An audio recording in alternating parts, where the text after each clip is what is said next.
කාන්තාවන්ගේ සියලු බල යට යවන්න පිරිමියෙක්ගේ එක බලයකින් පුළුවන් කිව්වා. බුදුරජාණන් වහන්සේ වදාලා කාන්තාවන් ලෝකේ බලවත් වෙන කරුණු පහක් තියෙනවා. ඒ තමයි කාන්තාවක් ලෝකේ බලවත් වෙනවා ඇගේ රූපය නිසා. ඒකට කියනවා රූප බලය.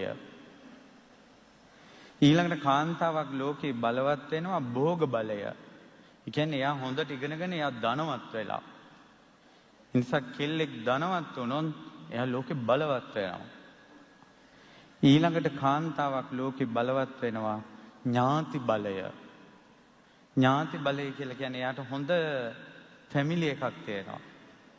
ධනවත් මිනිස්සු ගොඩක් මැද මේ කෙල්ල හැදෙන්නේ. ඒ කෙල්ල බලවත්. ඊළඟට කාන්තාවක් ලෝකේ බලවත් වෙනවා පුත්ත බලය. හොඳ දරුවෝ ඉන්නවා. කාන්තාවක් ලෝකේ බලවත් වෙනවා සීල බලය. ඔය තමයි බල. බුදුරජාණන් වහන්සේ වදාලා කාන්තාවන්ගේ සියලු බල යට යවන්න පිරිමියෙක්ගේ එක බලයකින් පුළුවන් කිව්වා. මොකද්ද පුළුවන් නම් කියන්න බලන්න. ඉසුරු බලය. ඉසුරු බලය කියන්නේ පිරිමියාගේ ධනවත්කම. පිරිමියාගේ ධනවත්කමෙන් කාන්තාවන්ගේ සියලු බලය යට කරන්න පුළුවන් කිව්වා.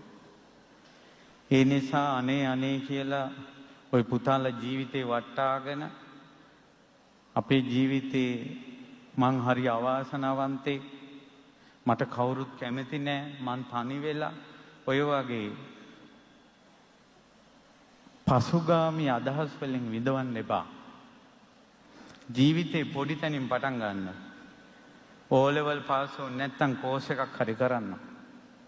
A level පාස් වුනේ නැත්නම් කෝස් එකක් හරි කරන්න. ડોක්ටර් කෙනෙක් වෙන්න නම් බයෝ කළේ. ડોක්ටර් කෙනෙක් වෙන්න බැරි වුණා නම් එක්ක ගුරුවරයෙක් හරි වෙලා වෛද්‍යවරු බිහි කරන්න.